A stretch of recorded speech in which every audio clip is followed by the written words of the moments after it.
আসসালামু আলাইকুম রাহমাতুল্লাহি। সবাইকে জুমা মোবারক জানাচ্ছি। আশা করছি সবাই ভালো আছেন। এই হচ্ছে কাতারের দুপুরের পরিবেশ। মাশাআল্লাহ অনেক সুন্দর। আজকে নিয়ত করেছি জুমার নামাজটা মসজিদে পড়বো।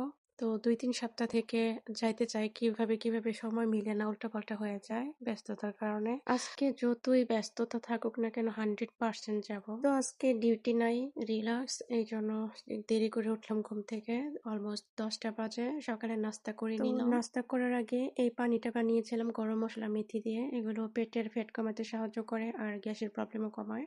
শরীরের জন্য এক কথায় অনেক উপকার। এই পানিটা খাওয়ার পর 20 মিনিট পরে নাস্তা করে নিলাম। এদিকে আমার ঠান্ডা লাগছে, কোনো খাবার টাবার বেশি একটা ভালো লাগে না, তারপরও তো জোর করে খেতে হয়। মাথা ব্যথা প্রচুর পরিমাণ আছে। আমার ঠান্ডার অ্যালার্জি, একটু ঠান্ডা পেলে এদিকে যে গরম, এসির বাতাস তো খেতেই হয়। আর ঠান্ডা পানি খাইছিলাম, যার কারণে গলা জাম হয়ে গেছে আর নাক দিয়েও প্রচুর পানি পড়তেছে। এদিকে আমার হাজবেন্ড তাড়াহুড়া করতেছে, সাথে নামাজ পড়তে নিয়ে যাবে। 10:30টার উপরে বাজে। তো বাংলাদেশের তুলনায় দিকে কিন্তু 1 ঘন্টা আগে আজ নামাজ হয়ে যায়। উনি মুরগিটা কেটে দিল তাড়াহুড়া করে, আর আমি মশলা দিয়ে মাখিয়ে ভেজে নিচ্ছি। যতটুকু সময় আছে ভাজা হইলেই হবে।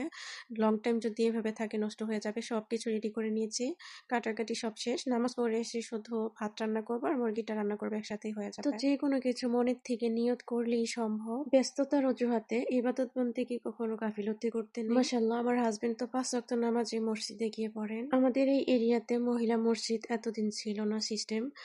এখন বড় একটা মসজিদ হয়েছে নতুন।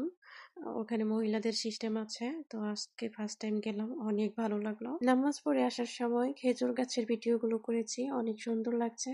খেজুরের সিজন চলছে এখন। আর বাসায় এসে তো আমার অনেক ক্ষুধা লাগছে, তাড়াহুড়ো করে রান্না বসাই দিলাম। মুরগির মাংস রান্না হচ্ছে, এই জন্য ক্ষুধাটা আরো বেশি বেড়ে গিয়েছে। মুরগির মাংসটা বরাবরের মতো আমার একটু বেশি পছন্দের। মাশাআল্লাহ, দেখেন কি সুন্দর কালার এসেছে। আর রান্নাটাও কিন্তু বেশ মজার হয়েছে। গত শুক্রবারে গরুর মাংস খেয়েছি, আর এই শুক্রবারে চিকেন। গরুর মাংস থেকে চিকেন এদিকে বেশি মজা, কারণ গরুর মাংস অনেকদিন ট্রাই করেছি আর অনেক সুন্দর করে রান্না করে দেখছি, বেশি ভালো লাগে না খেতে।